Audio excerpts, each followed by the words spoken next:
Baik, terima kasih Bu Lia. Saya hormati Prof. Laksono, Dr. Daniel dan Dr. Chandra, serta Pak Kuncoro, Ketua Persi. Saya mendengarkan dari awal percakapan ini. Apa bisa dengar suara saya? Bisa sangat jelas, Dok. Sangat jelas. Silakan. Ya, saya sebenarnya gembira bahwa sebenarnya rumah sakit kita kalau telah menjalankan standar-standar akreditasi, itu saya sudah catat semua yang diceritakan oleh Dr. Daniel tadi sudah tercover dalam standar kita. Tapi boleh juga saya ulang sedikit ya. Jadi memang saya mewakili KARS dalam hal ini berbicara tinjauan dari aspek akreditasi rumah sakit tentu. Dalam meningkatkan kesiapsiagaan rumah sakit dan menjamin tata kelola dan tata laksana pasien COVID-19. Jadi kita bisa identifikasi dari standar akreditasi yang 16 bab itu, paling tidak ada 8 bab itu semua terkait dengan kesiapsiagaan dan tata kelola pasien COVID-19 ini. ARK, AP, PAP, PAB, HPK, MKE, PPI, dan terakhir MFK. Itu semua sudah menggambarkan, jadi kita memang berharap rumah sakit membaca ulang saja. Kan semua rumah sakit sekarang hampir sudah terakreditasi. Dari 2.800 rumah sakit di Indonesia, sekitar 2.400 sudah menjalani akreditasi dengan versi 2012 dan ada sebagian sudah dengan versi SNAS. Nah, saya harapkan rumah sakit dapat membaca ulang. Mungkin tadinya memang ada rumah sakit yang pentingnya dapat sertifikat, nah maka itu mungkin terlupakan. Tapi sekaranglah saatnya menguji standar-standar yang sudah dibuat dan dijalankan. Dan kita juga gembira, saya lihat dalam akhir-akhir ini, setiap organisasi profesi sudah membuat panduan triase. Ada dari IDAI, dari POGI, dari PABOY, Perhati, PABI, Perdami, dan lain sebagainya. Dan rumah sakit harus merubahnya menjadi SPO, saya rasa, seperti yang diceritakan Dr. Daniel tadi. Karena triase adalah merupakan, tadi Bu Lia katakan, titik pertamanya. Kan rumah sakit tidak boleh menolak pasien mentah-mentah. Jadi harus ditriase, dipilah mana yang akan dirujuk, mana yang bisa dirawat. Kalau memang kemampuan tidak cukup, tadi Dr. Daniel mengatakan, ya jangan dirujuk. Itu kita do no harm. Tapi kita merujuk juga dengan cara yang benar. Nah itu, jadi kata kuncinya di sini adalah screening. Dan jangan lupa APD yang proper. Nah ini kita masalah. APD yang proper ini rumah sakit harus memikirkan. Kemudian asesmen pasien, kata kuncinya APD juga. Kemudian PAP, kata kuncinya adalah ada PPK di rumah sakit untuk pneumonia COVID-19 ini yang up to date dan dipatuhi oleh semua dokter. Asuhannya terintegrasi, kemudian panduan asuhan pasien risiko tinggi dan pelayanan risiko tinggi dilaksanakan dengan baik. Untuk pelayanan bedah, ini juga masalah. Banyak rumah sakit takut melakukan pembedahan. Jadi saya katakan, kami dari PABI, karena kebetulan saya juga ketua organisasi profesi bedah umum, sudah mengeluarkan panduan bahwa operasi elektif boleh ditunda. Tapi operasi darurat tentu harus dijalankan. Nah, kata kuncinya berada pada anestesi. Dan kita beruntung Perdatin sudah mengeluarkan rekomendasi bagaimana cara melakukan pembiusan pada pasien-pasien COVID-19 ini. Jadi kita bersyukur profesi sangat cepat bereaksi dalam hal ini.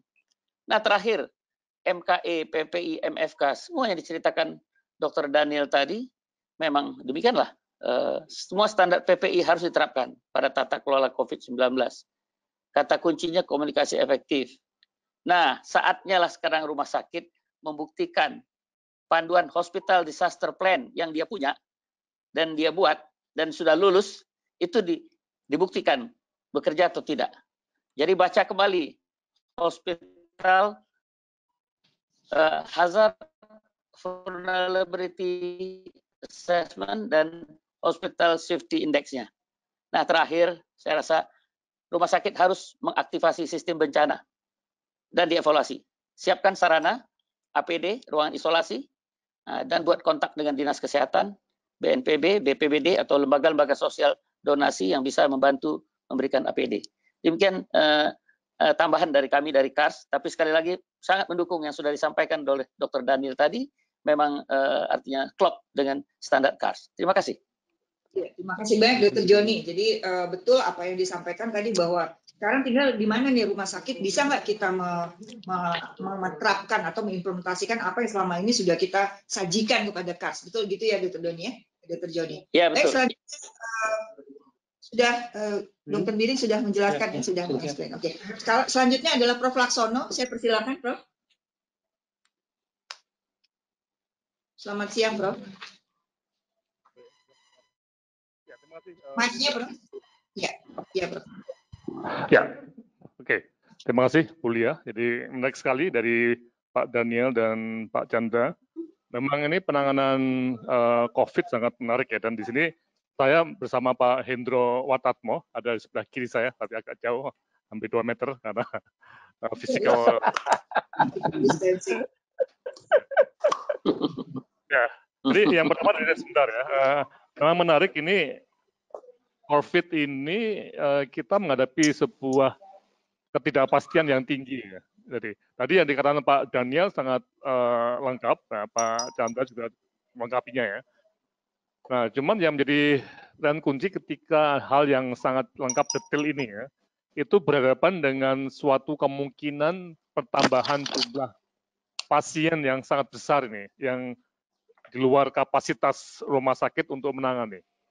Nah, ini yang menjadi isu kunci, sehingga waktu itu Bu Lia ya, kita diskusi mengenai apakah ini kita harus menggunakan prinsip surge, ya lonjakan ya, di mana lonjakan itu bisa kita istilahnya kita kelola atau kita rencanakan di level kabupaten, kota, di wilayah, dan juga lonjakan yang ada di tiap-tiap rumah sakit. Dan ini ada satu exercise dari rumah sakit kecil di Jogja, ternyata dia berapa minggu dari masuk 9 bisa sampai ke 17.000 ya ini apa proyeksi pasien yang masuk dengan dugaan COVID. Nah, untuk itu mungkin mari kita mencoba untuk melihat bagaimana konsep lonjakan dalam surge ini ya, dalam coronavirus ini bisa kita lakukan. Nah, untuk itu Pak Hendro Watatmo sebagai pakar yang memang biasa sekali untuk menangani surge hospital, tapi biasanya di yang hal-hal yang bukan menular ya Pak Hendro ya, yang ke arah trauma. Nah, ini bagaimana pengalaman itu jadi dari, tapi dari saya ini betul-betul sebuah pengetahuan baru atau yang sesuatu yang belum pernah kita lakukan selama ini. Oke, monggo Pak Hendro, silakan dulu. Silakan Dokter Hendro. Pertama, saya pengen dulu saya bukan pakar, Pak. Cuma ada beberapa pengalaman. Juga selamat sore Bang Joni. Saya sebut Bang Joni karena sama-sama di RSCM lama. Ya, jadi yang disampaikan Dr. Joni tadi itu adalah situasi ideal dalam situasi normal. Ya, akreditasi itu adalah standar dalam situasi normal. Yang kita hadapi tidak normal nih. Satu itu. Yang kemudian itu harus dicek juga apakah kesiapan itu sekarang sudah ditingkatkan. Contohnya yang terang misalnya aja pada KARS itu tentu saja persiapannya itu tidak untuk pasien sebanyak ini. Karena sekarang ini kenyataannya kami sudah bicara dengan beberapa rumah sakit daerah di sini. Mereka kelabakan semua soal APD.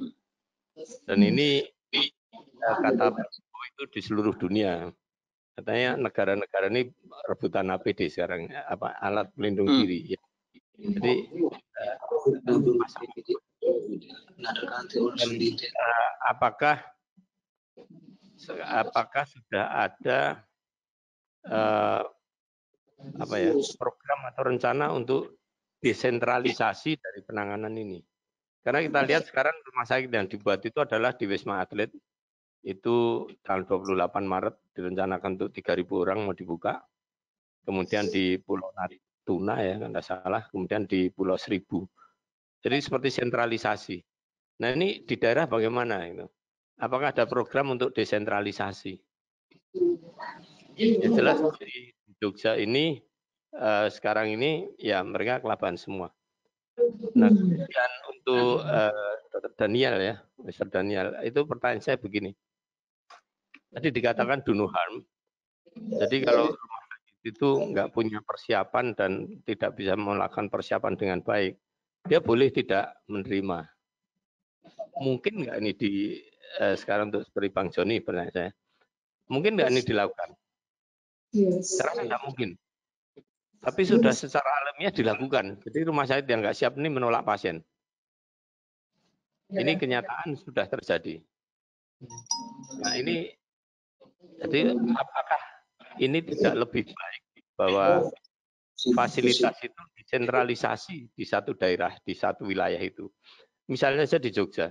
Di DIY itu dulu yang ditetapkan sebagai rumah sakit rujukan itu 4. Kemudian karena kasusnya naik, kemudian jadi 8.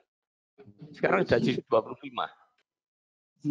Tapi 25 itu hanya ada di SK. Kalau di kesiapannya betul, tidak akan sekian.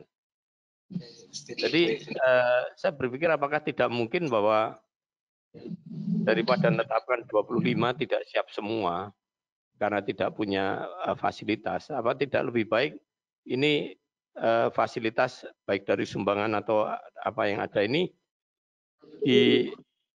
dipusatkan ke beberapa rumah sakit yang memang terlihat mampu itu. Nah, sekarang ini kasus positif di Jogja ada berapa? 3 ya? 3. Itu tersebar di 3 rumah sakit. Belum yang sedang PD-nya saya tidak tahu berapa puluh. Itu juga di beberapa rumah sakit. Nah, paling tidak, apakah tidak mungkin kalau yang positif itu dipusatkan di satu rumah sakit, misalnya Sarjito, ya apa boleh buat di sana gitu ya, daripada semua rumah sakit ditunjuk tapi nggak mampu, dan nanti akhirnya terjadi saling lempar, dan ini tidak akan bisa dikontrol ini saling lempar ini. Nah, itu yang ingin kami sampaikan. Kemudian yang kedua tadi, apakah dari pusat itu tidak ada juga semacam rencana untuk mendesentralisasi bantuan yang ada supaya daerah ini juga mampu. Ya, itu. Terima kasih. Jadi ini Bu Lia ya, maybe untuk Pak Daniel ya. Memang pertanyaan menariknya memang ketika kita menghadapi situasi yang memang tadi jumlah pasien ya, itu sangat menentukan ya. Nah, apakah kita sudah siap dengan berbagai skenario-nya nih yang terjadi? Nah, tadi Pak Hendro menekankan mengenai model ini bisa nggak direplikasi di tiap daerah, sehingga daerah-daerah ini seperti ini ada kemungkinan Jawa Tengah dan Jawa Barat ini bisa menjadi banyak pasien ya. Nah, apakah model skenario untuk lonjakan Pak Daniel, surge of the patients, ya, can we plan it? Apakah kita bisa merencanakan? Dan tadi Pak Indro menyatakan daripada kita memberikan suruh rumah sakit itu rujukan, kalau trauma bisa Pak ya, trauma mungkin bisa, tapi begitu sampai ke penyakit yang menular seperti ini, masalah ya. It is not easy to have skills and facilities and also expertise in every hospital. So there will be like whether we will be centralized in one hospital or two, or maybe we spread to over all the hospital. Yeah. Okay, this is the comment. Terima kasih. Ya, terima kasih Prof. Laksono dan Pak Hendro. Jadi sekaligus ini ada pertanyaan, betul apa yang disampaikan Prof. Laksono. Kondisi yang ada sekarang, rumah sakit itu banyak yang dimarahi sama masyarakat dan dianggap bahwa rumah sakit tersebut menolak pasien. mungkin alasan menolaknya adalah seperti yang tadi, dia tidak mau membuat pasien tersebut mendapatkan pelayanan yang tidak standar, atau bahkan dia sendiri tidak bisa memproteksi SDM-nya di rumah sakit ini. Nah, mungkin itu nanti itu adalah yang sudah disampaikan oleh Pak Daniel tadi. Memang harusnya kita sudah punya standar bahwa do not harm tadi. Apakah kita bersedia menerima, menampung dengan ketersediaan APD atau alat pelindung diri yang terbatas, justru akan merepotkan dua belah pihak, baik itu pasiennya sendiri ataupun rumah sakit. Nah, tapi ada lagi tadi ide, mungkin Pak Daniel bisa menjelaskan pada kami, mungkin lewat Pak Biring, apakah bagus yang mana nih? Kita mau usul untuk desentralisasi, artinya kita mencukupkan bahwa dalam satu kota, dalam satu wilayah itu ada beberapa rumah sakit saja yang memang kita sudah buat sebagai yang lengkap, atau ini mau dipusatkan. Nah, sekarang ini kan banyak yang dipusatkan. Mungkin ada ide, silakan ya. Maybe you can explain about centralization and decentralization about our activity. I think, to be honest, I think you all know the answers.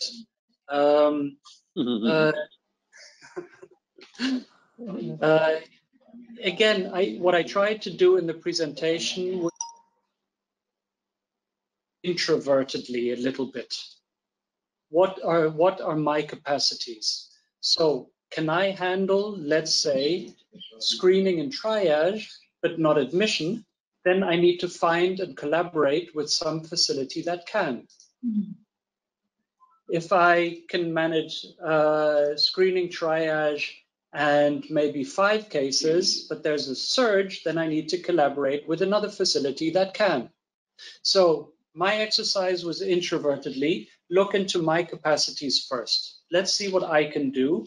And let me also at the same time analyze what can I not do.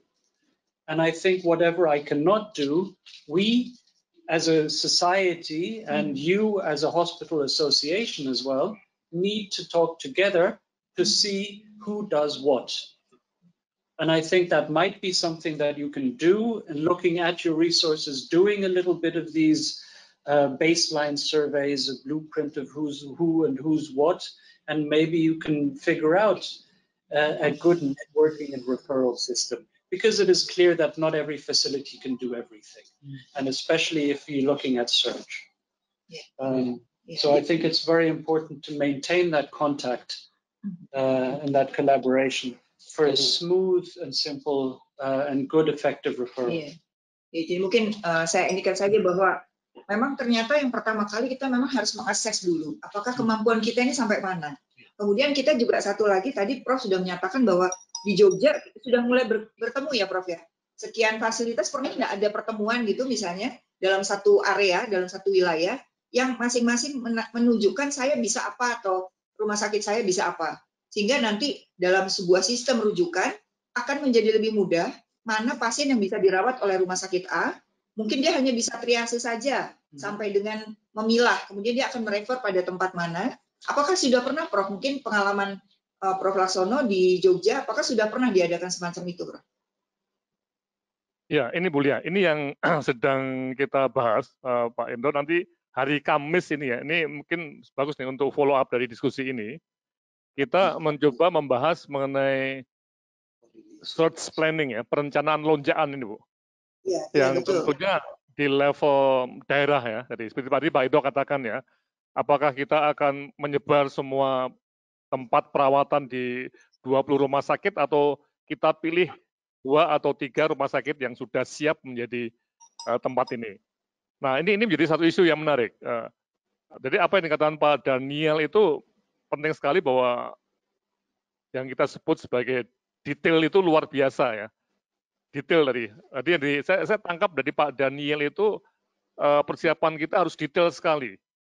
Nah, ketika bicara detail ini, apakah kita ini strateginya ya mau berikan ke 20 rumah sakit sehingga semuanya susah semua, atau hanya 2 atau 3 yang bagus betul? Nah, ini pertanyaan yang mungkin nanti ya Kamis ya Pak Endo ya. Kita coba bahas Bu nanti hari Kamis. Kita juga belum pernah punya pengalaman ini Bu Lia ya. Nah, waktu diskusi di PLC minggu lalu, saya juga bilang saya nggak pernah terlibat di dalam suatu search yang lonjakan yang penyakit menular. Tapi kalau search mengenai trauma itu sering, ya Pak Hendro juga sering ya. Ada komentar Pak Hendro, ya. Mungkin ada komentar tambahan, Ya. Pak Hendro, Pak Hendro, sebelum kita Dr. Joni lagi sebentar. Udah ada pertanyaan belum? Mungkin ada ini, ada ya silakan Pak Hendro. Merapi meletus 94 itu 80 korban itu berat semua itu terbagi di beberapa rumah sakit. Jadi ada di Bethesda, di PKU, Panti Rapih, Sarjito. Tapi karena ketidakmampuan rumah sakit ini merawat, akhirnya dengan kesadaran, dengan dengan kesepakatan bersama, semua dipindahkan ke rumah sakit Sarjito. Supaya nanti bantuan fasilitas tenaga itu bisa ngumpul di situ dan bisa lebih efektif itu. Nah, tapi pada penyakit menular ini anunya jadi agak beda ceritanya. Karena rumah sakit ini sejujurnya aja tadi kan dianjurkan untuk menilai diri sendiri. Apakah saya mampu enggak? Nah, nanti ini bisa bias ini soalnya kalau yang menilai hanya diri sendiri. Karena ini nanti ada masalah dan itu sudah terjadi di kota lain ya, bahwa rumah sakit ini menolak pasien bukan karena dia tidak mampu, tapi karena justru dia takut kehilangan pasien.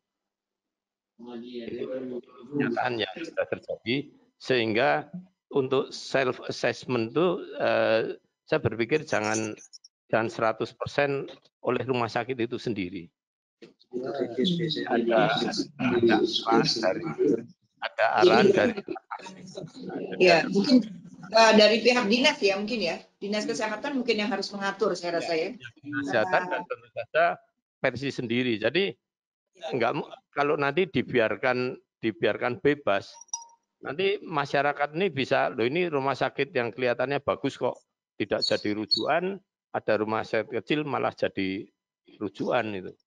Di Jogja sudah terjadi itu, ada pertanyaan seperti itu. Iya, iya. Gitu. Jadi kalau kita lihat ini menarik sekali Pak, karena Indonesia ini sangat besar, sehingga sulit sekali untuk memang artinya hanya pemerintah saja yang akan aktif dalam menata ini. Nah, kita masing-masing juga bisa tahu berapa jumlah masing-masing provinsi, dan kita juga bisa tahu kalau ada, mudah-mudahan kita ada mapping ya. Kemarin saya sudah melihat bahwa dari pemerintah sudah ada mapping provinsi, berapa penderita COVID di masing-masing daerah. Mungkin itu sudah saatnya kita dibantu oleh versi wilayah atau versi daerah untuk ikut serta dalam menata ini. Karena khawatir saya kalau kita lepas, itu kesulitan rumah sakit. Contoh saja, untuk ketemu 2 rumah sakit atau 3 rumah sakit untuk membicarakan SDM bersama atau fasilitas bersama itu tidak mudah. Karena cenderung rumah sakit mikir bahwa oh saya nggak bisa, sudahlah yang lain saja. Nah, mungkin itu yang kita harus bicarakan mudah-mudahan. Baik, sudah ada lagi Pak Joni, ada tambahan sebelum kita akan jawab pertanyaan. Saya setuju dengan Dr. Hendro tadi. Halo, Dr. Hendro. Ini sesama bedah tentu sama pendapatnya. Memang kita selama ini, saya mengakui sering kan menjadi narasumber untuk pembuatan hospital disaster plan. Kita terabaikan nih kalau yang outbreak penyakit ya, Dr. Hendro ya. Kalau untuk trauma kita banyak pengalaman. Prof. Aryono itu guru kita, udah sampai 100-an accident casualties. Tapi ini kita belajar. Nah, tadi yang kedua saya katakan setuju, Dr. Hendro. Kita sekarang terbata-bata. Nah, ini memang dari KAR sudah mempelajari rumah sakit yang sudah kita akreditasi itu ada levelnya, ada yang cuma S, ada R, ada I. Kalau dia baru level S, memang pasti kedodoran. Yaitu yang penting dia dapat sertifikat. Bisa izin operasional keluar, bisa kerjasama BPJS. Nah, itu apa boleh buat itu. Tapi ada yang sudah R, risk management. Nah, kalau yang sudah risk management, maka dia standar ini sudah dia jadikan alat, tools. Nah, makanya saya ajak sekarang teman-teman, mari baca kembali aja standarnya. Kita tidak usah saling menyalahkan ya. Kita baca kembali, maka mungkin bisa. Nah, tapi tadi kuncinya di triase betul. Jadi yang kedua saya setuju dengan Dr. Hendro, triase. Kita nggak boleh menolak pasien, apalagi menular. Kalau trauma aja masih mungkin kan. Jadi tetap rumah sakit harus menyediakan ruang transit. Memang mau nggak mau, menurut saya. Dan triasenya harus SPO-nya yang benar, dan jangan juga berlebihan, over diagnose, over triase, tapi juga jangan under triase. Jadi kita perlu. Nah, yang ketiga, Persi harus ambil bagian Pak Kunchoro ini, bagaimana mengatur di rumah sakit ini. Itu tambahan dari saya. Terima kasih. Ya, oke. Daniel, silakan. Mau ada apa masukan yang dari tadi kita sudah bahas? Sorry, just one thing on the collaboration. What we do in MSF, again, I don't want to presume anything. What we do is we try and make sure that we don't just collaborate on referrals, but we also collaborate on resources. If a facility is seeing, for example, 70 or 80 patients, maybe the other facilities can collaborate by supporting that facility with human resources and material resources. If you have a stockpile of PPE, which is in shortage everywhere, in one facility which is not seeing any patients, and the other one is running out, you also need to share your resources. If you have a specialist in one facility, but he's seeing 0 patients and the other one is overwhelmed, it might be good to collaborate on resources as well, human and material resources. Ya, sudah saatnya mungkin ya kita kolaborasi. Tadi Daniel menyampaikan bahwa kita harus sharing memang antara satu rumah sakit dan rumah sakit lain, mana yang dia punya kelebihan tenaga, spesialis dan sebagainya. Mungkin kita bisa saling mengisi gitu untuk menjawab kebutuhan dari masyarakat. Baik, saya akan buka tentang pertanyaan-pertanyaan dulu. I will open the question from others. Nah, jadi pertanyaan pertama adalah bagaimana mengenai krisis APD. Ya, tadi kita udah sampaikan ya bahwa kalau alat pelindung diri ini kalau dari Daniel sendiri bilang bahwa APD itu adalah mutlak penting untuk rumah sakit. Jadi jangan mencoba tidak pakai APD lah istilahnya ya. Ini adalah kita sudah tadi disampaikan ya. Kemudian yang kedua, bagaimana cara mensterilisasi rekam medis yang masih manual, belum rekam medik elektronik ya. Nah, it's about electronic medical record, not medical record, but it's like a hard copy. Do you have any suggestion about it? How to protect the people who in medical record, but it's just papers. Paper for the medical record. How to make it safe, yeah, for the personnel. Is she?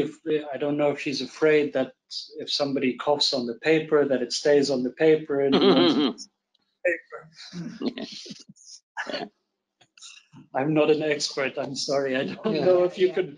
I saw somebody microwaving money and it started to burn. So I don't think microwaving your medical records is a good idea. Yeah. But I don't.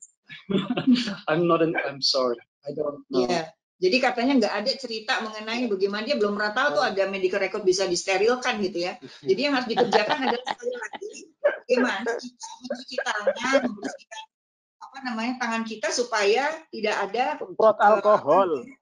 Ya, terus satu lagi juga, apakah medical record ini katanya pasien batuk di dekat medical record itu ya nggak tahu ya. Mudah-mudahan yang penting adalah buat kita adalah cuci tangan tadi. Hand hygiene, bagaimana caranya sebelum dan sesudah itu wajib ya.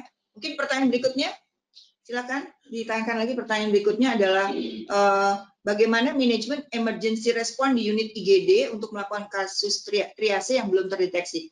So if the patient comes, you don't know it's a positive or no. So do you have any suggestion about management emergency response in emergency? Sebenarnya tadi udah disampaikan ya.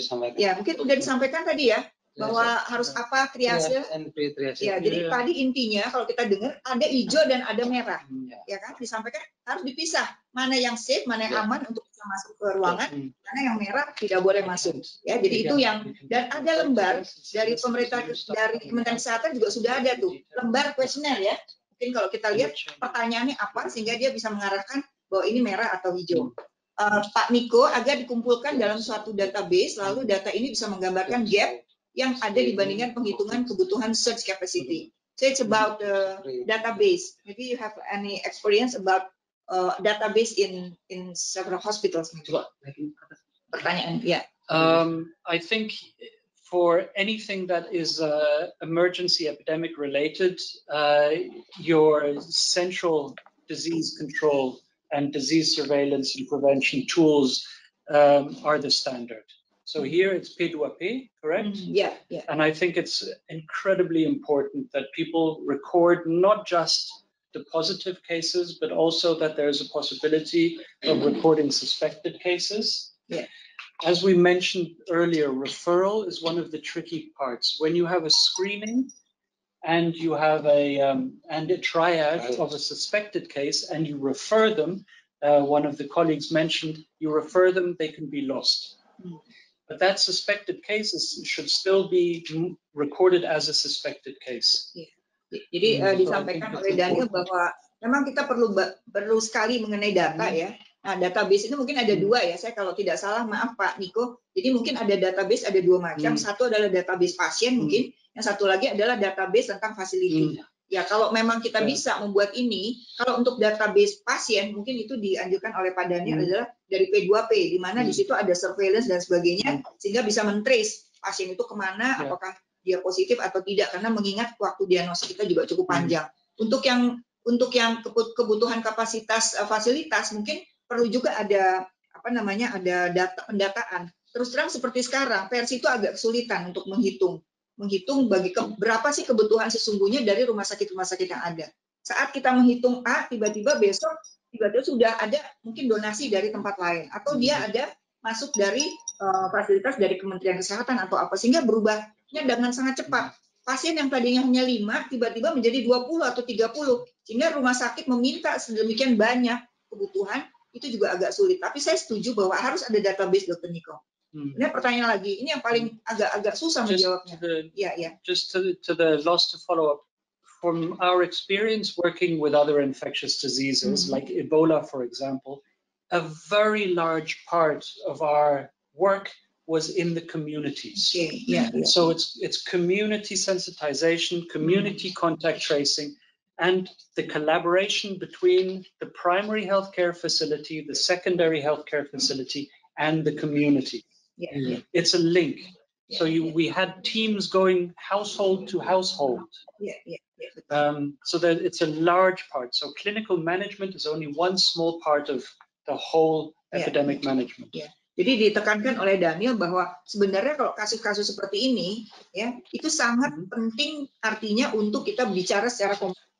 Jadi community ini bisa bicara mulai dari puskesmas, mulai dari rumah sakit, mulai dari yang lain-lain ya, masyarakat dan sebagainya, karena tidak bisa hanya bicara mengenai rumah sakit saja, tapi kita harus bicara whole tentang apa itu komunitas, dan di sini akan banyak sekali yang berkepentingan. Jadi tidak seperti kasus-kasus yang seperti biasa datang, tapi ini adalah sebuah kegiatan community yang sangat penting. Ya, mungkin itu nanti kita bicarakannya sangat menarik untuk mungkin Prof juga di Jogja sudah mulai mengadakan ini mengenai lonjakan pengunjung yang demikian banyak untuk dibuatkan program yang lebih jelas. Ada pertanyaan lagi dari Yusak Leong, sebagai dokter layanan privat, apakah sebaiknya kami meliburkan diri dulu? So from the private hospital, apakah mau libur katanya? No. Nah, Private medical doctor. Itu adalah dokter di layanan privat, jadi dokter praktek. Iya, sorry. Gimana? Our private what they will anticipate for private doctor. Again, I think you have national. I think the government has already talked to the government. They have a government regulation, huh? Yeah, they have the probably situation is a little bit different in situation. Microphone. Oke, di mic aja Pak Diki ya. Jadi ini tentang libur ini mungkin Direktur Medika di sini deh, Dr. Diki. Direktur Medik kami, Dr. Diki akan menjawab nih sebagai dokter yang Libur apa nih maksudnya? Jadi kalau misalnya praktek dokter kan sekarang nih bingung mau buka atau enggak nih. Saya sebagai dokter praktek pribadi misalnya, sebaiknya buka nggak dalam kondisi ini? Apa yang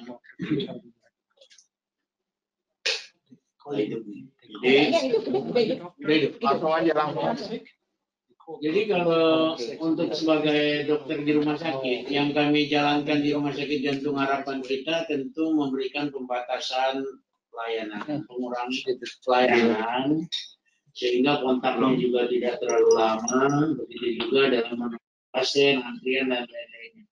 Tapi kalau ditanyakan apakah yang private nih, khusus yang private di luar rumah sakit dilakukan atau tidak, semuanya lagi-lagi kalau menurut saya sih tergantung APD-nya tersedia atau tidak.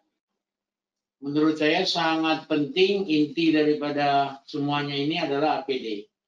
Kalau merasa tidak nyaman APD lebih baik kita stop untuk operasi pelayanan yang luar rumah sakit untuk yang private. Itu menurut saya. Mungkin salah, silakan dari Pak Dr. Kuntoro atau Dr. Kalau saya lihat Prof. Laksono. Prof. Laksono minta pendapatnya dong. Iya, mungkin kalau gimana nih? Kalau saya sih lihatnya memang betul. Yang penting APD-nya ada nggak? So, ya, do not harm. Do not harm tuh kata favoritnya Pak Kuncoro ini. Selalu diulang-ulang ya setiap kali paparan, do not harm. Jadi apakah kita mau praktek tapi mengorbankan satu, korbankan kita sendiri, kemudian korbankan pasien lain, sementara kita tidak tahu apa yang mesti kita kerjakan, itu sebaiknya kembali lagi kemampuan dari dokter di layanan privat itu sampai sedemikian apa besarnya. Kalau misalnya dia memang siap dengan pelindung dirinya, ya itu silakan menurut Dokter Diki ya. Tapi bila tidak ya jangan ya. Baik, karena masih ada pertanyaan lagi. I agree about that. The important thing is about PPE. One of the, I'm not an expert on this. I can see what other countries have instructed the general population to do, which is not to go to the doctor, to the general practitioner, but to call them when they are sick. And the general practitioner then gives on the phone, gives the advice where to go. So it's like a telephone screening advice. But then again, every general practitioner here, and maybe we need to talk to the General Practitioner Association to make sure that they have all of their information, so that they can refer properly. Ya, jadi ide yang baik tadi dari Daniel bahwa kita sebaiknya kalau dokter praktek lebih baik kita on call ya. Artinya dokter-dokter yang biasanya pasien-pasien itu kan sudah punya langganan dokter sendiri dan sebagai dokter keluarga mungkin dia bisa ditelepon dulu, disampaikan apa keluhannya, kemudian disarankan untuk apa, mau ke dokter kah atau sebaiknya disarankan kalau memang gejalanya khas tentu langsung ke rumah sakit. Ya saya rasa itu juga kita setuju ya. Nah, mudah-mudahan teman-teman yang di luar area ini bisa mendengarkan. Kemudian satu lagi ada penggunaan AC sentral. Nah, tadi sudah disampaikan bahwa tidak menggunakan AC sentral karena apa? Ini infeksi yang tidak tahu kita apakah airborne atau bukan. Nah, mungkin Dr. Daniel bisa cerita kenapa tidak boleh AC sentral? Why we cannot use the air condition with the centralized? I don't know the mechanics of air conditions. I think the concern is not enough filtration in the air conditions. Again, a lot of this is theoretical about particle sizes. What I mentioned are recommendations, they're not rules. I know that in many facilities you do not have windows and you rely on central air conditioning. The recommendation is to have a one-way airflow system. If that's not possible, di AC ini ya, AC biasa gitu ya. Ya mungkin itu juga yang ya, jadi itu manakala kita tahu bahwa jumlah pasien tambah banyak, yang kita lakukan adalah kita memutus beberapa kamar untuk tidak digunakan AC sentralnya. Karena AC sentral bisa di stop tuh. Jadi akhirnya kita terpaksa menambah AC split ya Dokter Diki ya. Itu yang kita lakukan di rumah sakit kita karena kita tidak jamin bahwa AC sentral tuh gimana filtrasinya dan sebagainya. Jadi saran kita adalah menggunakan AC biasa, AC split ya yang per kamar. Ini pertanyaan lain, apakah bisa dibuatkan clinical pathway untuk dan audit klinik mengenai PDP yang bisa direplikasi secara nasional dan baku yang berlangsung selama 90 hari ke depan? Kalau ada CP dan AK-nya, apakah CP dan AK tersebut rentan dengan modifikasi dengan perbedaan fasilitas, perbedaan remote area antar rumah sakit dan sebagainya? Ini balik lagi ke Dokter Joni, ya Dokter Joni kan tahu, ya mungkin ini sebetulnya dasarnya dari sana. Apakah ada CP itu boleh beramai-ramai pakainya? Tentu harus disesuaikan dengan rumah sakit ya dok. Ini Dokter Joni bisa menjelaskan. Iya, sedangkan PPK saja harus hospital spesifik kan.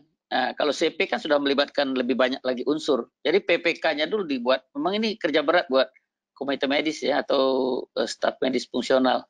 Jadi PPK-nya, kalau alhamdulillah kan dari profesi PNPK-nya udah keluar kan. Jadi anestesi sudah mengeluarkan, kemudian PDPI paru mengeluarkan. Tinggal di rumah sakit dirubah, disesuaikan dengan kondisi rumah sakit. Jadilah PPK rumah sakit, baru jadi CP gitu kan. Kalau memang kasusnya sangat complicated, nggak perlu bikin CP kan. Kan kita sepakat kasus yang terlalu banyak alternatifnya jangan CP, cukup PPK saja. Terima kasih. Jadi kita beruntung bahwa kalau kita buka WA group semua profesi udah mengeluarkan dari PDP. Dari penyakit dalam Betul. begini. Ya, dari IDAI ada, dari Poliklinik ada. Jadi silakan Anda bisa ambil dan kemudian kita modifikasi sesuai kebutuhan. Dari Pak Fatul Negara, kenyataannya di lapangan koordinasi antara rumah sakit dan dinas kesehatan sangat terbatas. Apa yang dilakukan oleh Persi untuk menstimulasi munculnya forum komunikasi penanggulangan COVID-19 di daerah, sehingga tiap daerah memiliki pusat logistik, kejelasan alur rujukan dan penguatan rumah sakit. Mungkin ini Pak Kuncoro ingin menjawab. Karena pertanyaannya adalah apa yang bisa dilakukan oleh Persi untuk menstimulasi komunikasi. Silakan Pak Kuncoro. Pertanyaan berat ini. Ya, betul. Saya nggak berani jawab jadi. Jadi gini. Beberapa hari yang lalu, saya pribadi selaku ketua Persi berupaya untuk connect dengan Kementerian Dalam Negeri. Ya, sayangnya di tingkat pusat ini juga untuk koreksi nih. Kok Kementerian Dalam Negeri kok nggak muncul ini? Ya, nggak selalu muncul gitu. Tampak secara visual oleh publik bahwa ketika misalnya ada pengumuman apa, ada sifatnya press release atau apa, peranan dari Kementerian Dalam Negeri belum tampak dilibatkan. Jadi termasuk di Satgas itu nggak diundang gitu, atau belum diundang. Ini menjadi sangat penting. Jadi yang terjadi sebagai contoh ini komitmen pemerintah daerah kan beda-beda tuh. Prabu Mulih malah nantang gitu sehingga direkturnya meninggal dunia kan gitu ceritanya. Aduh, banyak sekali variasinya, tapi kita berusaha lah secepatnya ini ada action yang bagus dari Kementerian Dalam Negeri karena yang bisa memerintah daerah itu saat ini adalah Kementerian Dalam Negeri. Terima kasih. Terima kasih Pak. Jadi tadi sudah didengarkan bahwa Persi sangat mendukung. Jadi sekarang ini yang terjadi adalah masing-masing itu mencoba apa yang dia bisa lakukan.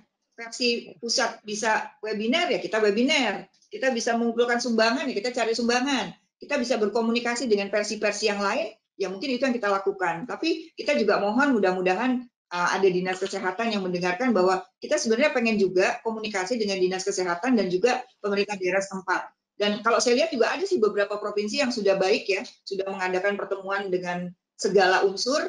Nah, mudah-mudahan tadi Prof. Laksono sudah menyatakan di Jogja sudah ada. Nah, ke depan kita berharap akan lebih banyak lagi pertemuan-pertemuan yang sifatnya daerah ataupun provinsi ataupun yang kalau bisa betul-betul yang implementasi untuk dikerjakan oleh masing-masing fasilitas kesehatan. Ya, kita bukan bilang lagi rumah sakit tapi fasilitas kesehatan. Ada komentar dari Prof. Laksono? Silakan Prof. Yang tentang ini agak berat sedikit soalnya nih. Ya, menyangkut semuanya kan ini kan. Iya, silakan Prof.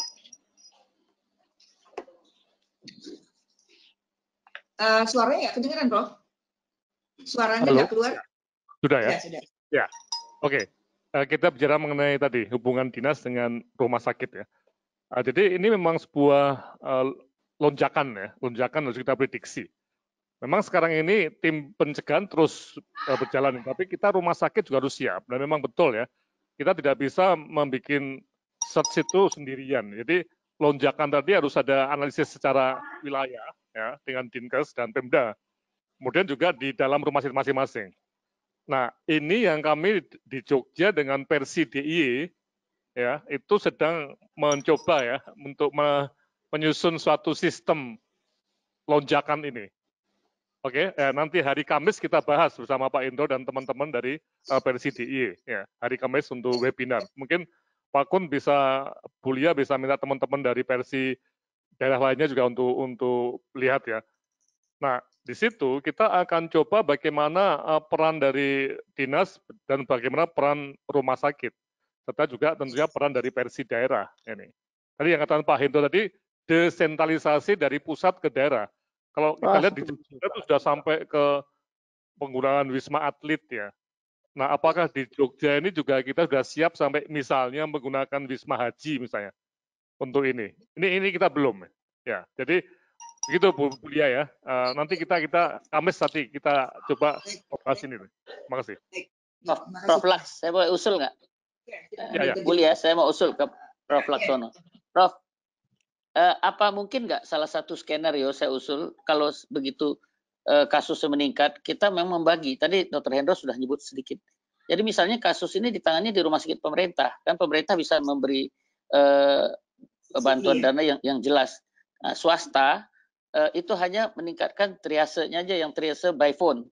Kemudian rumah sakit praktek pribadi juga tadi bagus tuh, jadi triase by phone-nya yang jalan, sehingga jelas daripada dia diobati dengan tadi fasilitas yang tidak memadai malah merugikan. Bisa nggak itu skenario itu kita buat sampai ke sana, Prof? Terima kasih. Betul, Pak. Jadi nanti kita berbasis mungkin Pak Indro punya jawaban sebentar nih. Pak Indro mungkin ada komentar mengenai tadi yang Pak. Jadi Pak ada beberapa skenario Pak, dan tadi termasuk kita ya konsepnya itu yang merawat yang mampu betul ya. Silakan Pak Indro. Ya. Ya, baik. Itu nanti mungkin mudah-mudahan akan diusulkan. Silakan Pak Indro, masih ada ini usul. Ya. Jadi yang tadi desentralisasi, kemudian ada tingkatan rumah sakit itu mungkin kriterianya Persi sudah bisa dipakai itu, bahwa yang S itu nggak usah ikut, kemudian yang ya ikut untuk trias, yang R boleh, ya. Dari Kars.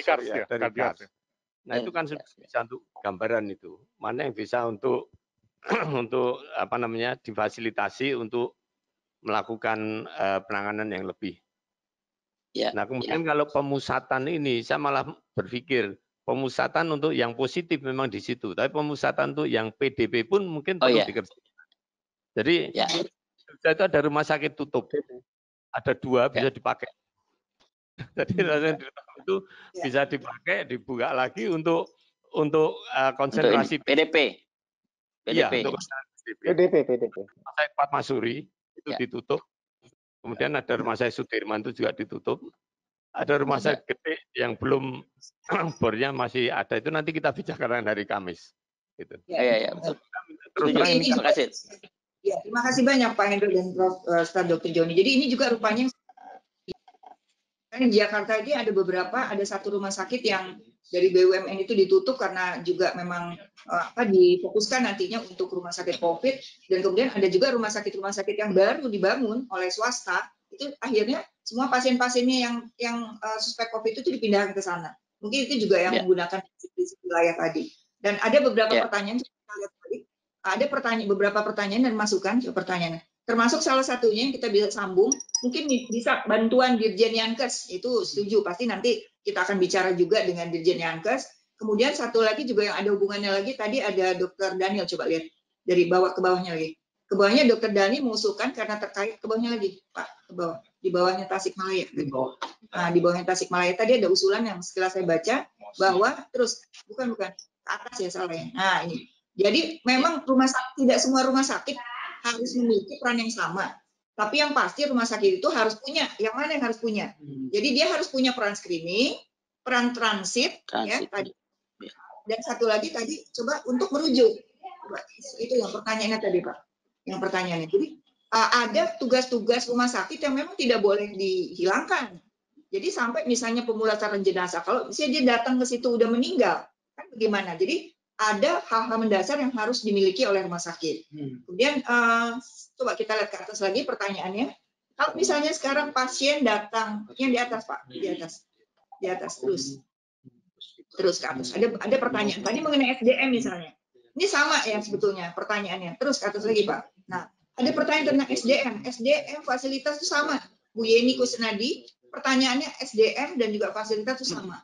Rumah sakitlah yang menentukan apakah dia mampu untuk melakukan kegiatan tersebut atau tidak. Tadi Pak Daniel sudah bilang paling tidak untuk triase. Ya kalau dia mau buka rumah sakitnya ya masa dia nggak mau triase? Harus, triase itu wajib. Tapi itu yang harus dipikirkan SOP-nya seperti apa. Maka tadi Ibu Rinda Nurul menyatakan apakah ada rekomendasi versi untuk rumah sakit terkait standar pendokumentasian medis khusus penanganan ini. Apakah ada sistem informasi khusus? Nah, ini sistem informasi ini saya pikir itu kelihatannya tidak ada yang standar. Tapi tadi Daniel sudah menyinggung bahwa ini adalah sebuah penyakit yang harus ada surveillance-nya. Nah, surveillance-nya ada di setiap rumah sakit, ya terutama untuk tracing PDP dan ODP. Nah, tetapi untuk yang lebih besar lagi, surveillance kita kasih ke P2P, ya, dan Dinas Kesehatan melakukan itu. Jadi rumah sakit cukup untuk tahu tracing PDP dan ODP-nya saja dan memberikannya mungkin nama-nama tersebut ke Dinas Kesehatan atau P2P. Kita nggak usah tugasnya biarlah tugas yang sudah ada gitu. Kita tugasnya tadi, saya setuju dengan Dr. Daniel, mulai dari triase, ya, kemudian kita kalau memang transit, dan kemudian pemulasaran jenazah. Tapi kalau rumah sakitnya mampu, silakan bisa melakukan lebih dari itu. Dan tadi ada di atas disebut 119. 119 ini juga memang ada hotline khusus yang mau tidak mau, apakah kalau penuh itu memang karena overload. Ya, setahu saya sampai menghubungi dinas kesehatan menyatakan bahwa ini kita overload 12. Ada hari ini 40 antrian. Bagaimana? Nah, itu yang terjadi. Sehingga betul bahwa crowding ini tidak bisa hanya diselesaikan oleh satu rumah sakit, tapi memang harus satu wilayah. Kemudian ada lagi pertanyaan sedikit lagi, saya akan rangkum-rangkum saja, coba dibuka. Jadi kalau rekomendasi versi nanti kita akan buat, terus ke bawah lagi, pasien mampu tapi tidak mau ke rumah sakit umum, malah pengennya ke rumah sakit ibu dan anak yang sarana tidak lengkap. Kemudian APD tidak ada. Bagaimana? Nah, satu hal yang paling kita pentingkan adalah tolong rumah sakit harus memberikan informasi kepada pasien. Nah, dinas kesehatan juga saya sudah mengimbau, tolong bantu kami, bantu rumah sakit untuk memberi informasi kepada masyarakat apa sih sebetulnya yang dibutuhkan untuk merawat pasien COVID-19. Jadi itu yang menurut saya, sebuah ruangan yang bebas dari penularan, kan itu kita jamin bahwa rumah sakit kita tidak memberikan penularan kepada pasien ataupun kepada staf medik. Nah, itu mungkin yang perlu kita sampaikan. Kemudian ada pertanyaan lagi, bagaimana back office? Boleh nggak work from home? Nah, ini juga rumah sakit kita bahas, liburkah atau tidak? Nah, mungkin kalau boleh saya jawab, jadi kami sedang merencanakan adanya giliran. Ya, giliran, tetapi mereka yang di rumah itu tetap dikasih tugas dan dipantau oleh atasannya. Jadi work from home bukan berarti libur, tapi dia diberikan tugas. Nah, kasihan dong orang-orang di pelayanan menghadapi pasien kemudian yang libur benar-benar libur. Jadi kita berharap work from home. Jadi kerja dengan penugasan. Dan itu memang diatur sesuai dengan kebutuhan pelayanan. Ini pengalaman di rumah sakit kami. Terus ke bawahnya lagi pertanyaan dari Pak Ilhami, Rumah Sakit Anak Bunda Harapan Kita. Bagaimana agar pemeriksaan PCR dapat lebih cepat? Karena banyak staf kami yang isolasi mandiri menunggu hasil PCR. Nah, pertanyaan ini akan dijawab hari Kamis, Pak Ilhami. Kita akan mengadakan webinar dengan Balit Bangkes dan juga dari CDC untuk mengenai pemeriksaan laboratorium. Jadi ini mungkin belum kita bisa jawab. Tapi semua rumah sakit sama pertanyaannya seperti Pak Ilhami. Kita menunggu the result of PCR for diagnostic for the COVID patient. Ada lagi pertanyaan mungkin yang langsung dari ini, yang dari teman-teman masih ada pertanyaan langsung, silakan. Pertanyaan langsung. Oh, pada kebanyakan ngetik. Mana lagi? Bagaimana agar pemeriksaan udah untuk tenaga bantuan, bolehkah yang baru lulus kuliah belum punya STR? Wah, ini yang jawab ini kali ya.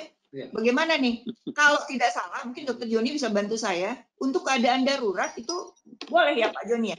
Gimana nih? Kalau tenaga baru lulus, belum punya STR, belum punya SIP, bagaimana kebutuhan tenaga? Apakah boleh nggak? Legal nggak dia membantu? Ya, kan ada klausul di Permenkes itu. Dinas Kesehatan yang memberi SIP-nya, SIP sementara untuk bencana. Ya, jadi jawabannya. Tapi ijazah punya ya? Ya, jadi Dinas Kesehatan yang akan memberikan biasanya izin khusus. Sepengetahuan saya juga demikian. Kemudian chamber disinfectants, apakah untuk mengurangi infeksi, siapa yang harus menggunakannya? Mengenai about the chamber disinfectants. Semuanya nonton YouTube soalnya ya. Begitu datang kayak mobil semprot. Nah, apa yang kira-kira Surabaya itu.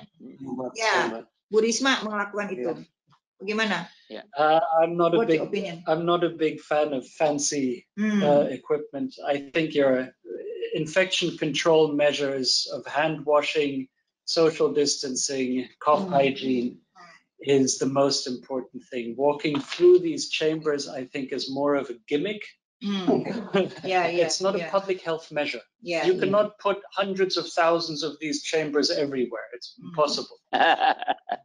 Jadi katanya kalau menurut Daniel dia tidak ngefans sama untuk peralatan, tetapi dia lebih ke perilaku ya, bagaimana mulai dari cuci tangan, mulai dari batuk, kemudian tata cara pelaksanaan kepada pasien dan sebagainya. Jadi jawabannya adalah itu tadi ya, bahwa yang penting adalah yang basic lah, yang dasar-dasar ya.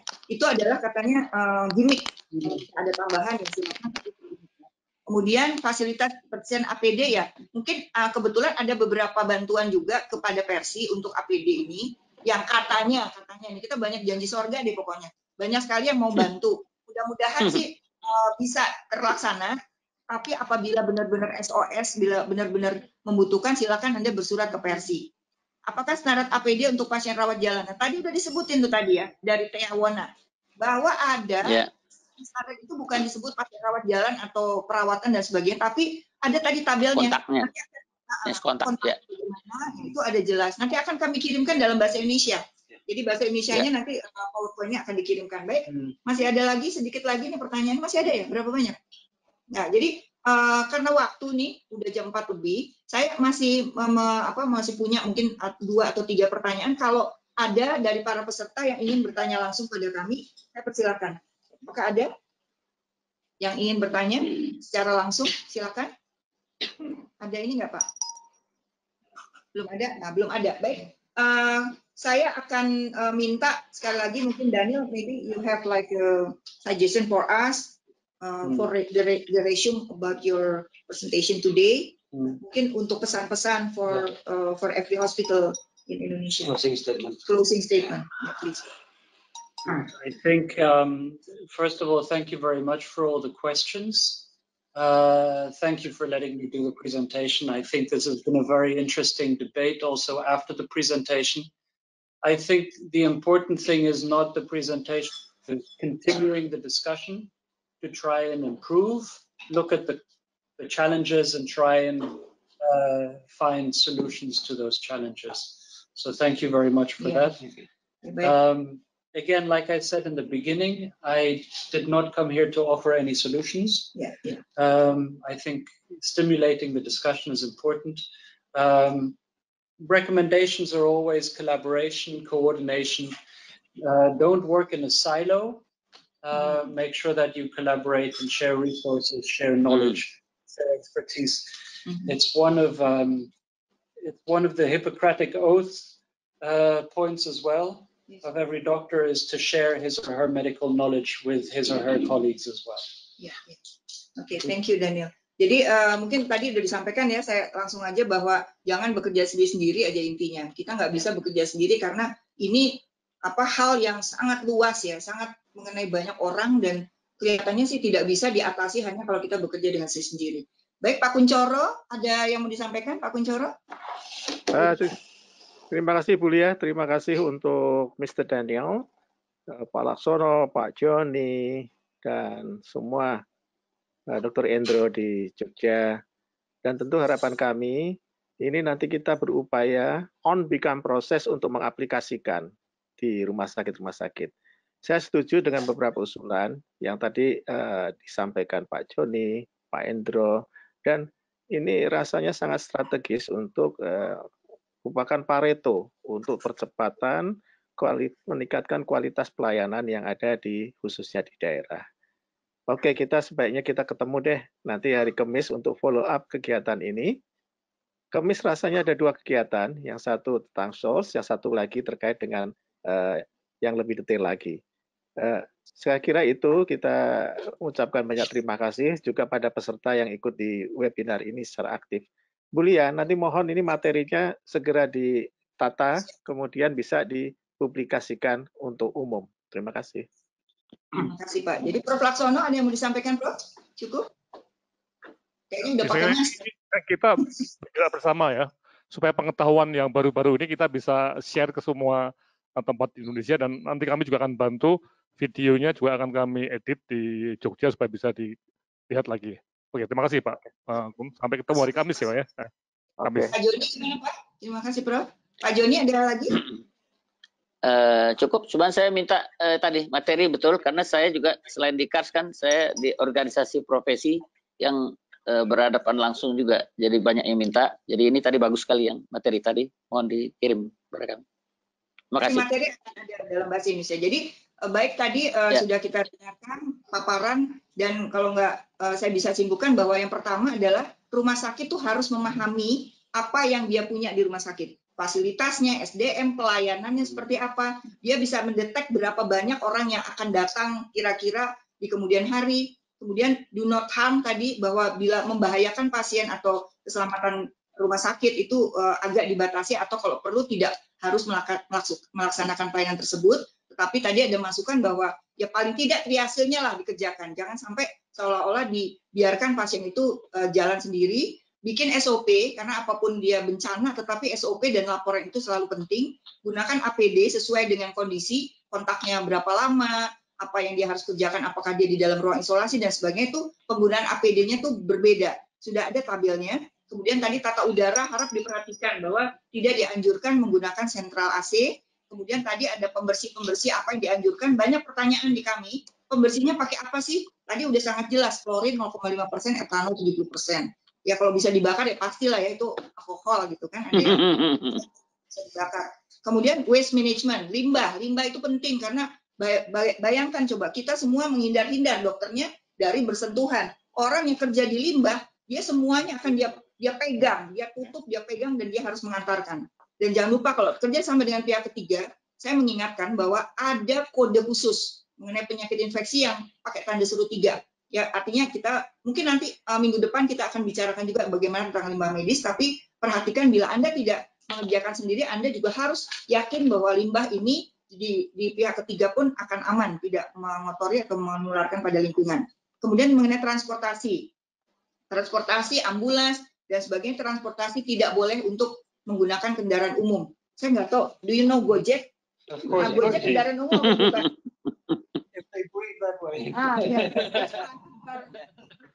Itu mas ya, saya nggak tahu ya, mungkin private juga ya. Kemudian kamar jenazah ya, kamar jenazah tadi sudah disampaikan betul bahwa di sini banyak Muslim. Jadi itu kejadian beberapa kali bahwa mereka marah sekali begitu ketahuan meninggal, terus kemudian mereka tidak diperbolehkan melihat wajah dari jenazah. Jadi mungkin di depan sudah harus ada keterangan dari pihak rumah sakit.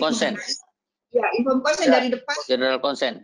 Tidak boleh dibesuk, boleh apa dan tidak. Itu mungkin kita bisa lihat contoh-contoh di Rumah Sakit Persahabatan atau Rumah Sakit Sulianti Saroso yang sudah demikian bagus sehingga pasien dan keluarga itu bisa betul-betul tertib. Ya, itu yang dan saya rasa sudah tidak ada lagi yang kabur sekarang. Kemudian satu lagi mengenai sertifikat ya tadi, jangan sampai katanya rumah sakit akreditasi tapi levelnya S ya, hanya pengen dapat sertifikat.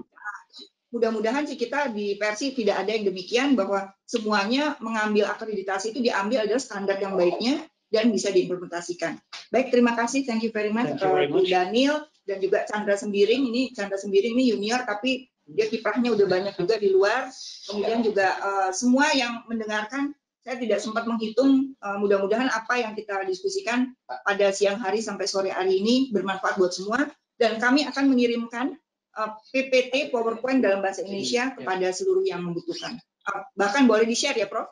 Prof juga akan membuat video ini dikemas sehingga bisa di-share kepada seluruh rumah sakit. Terima kasih banyak, selamat sore, wassalamualaikum warahmatullahi wabarakatuh. Sampai bertemu di webinar. Ya, mari selamat sore.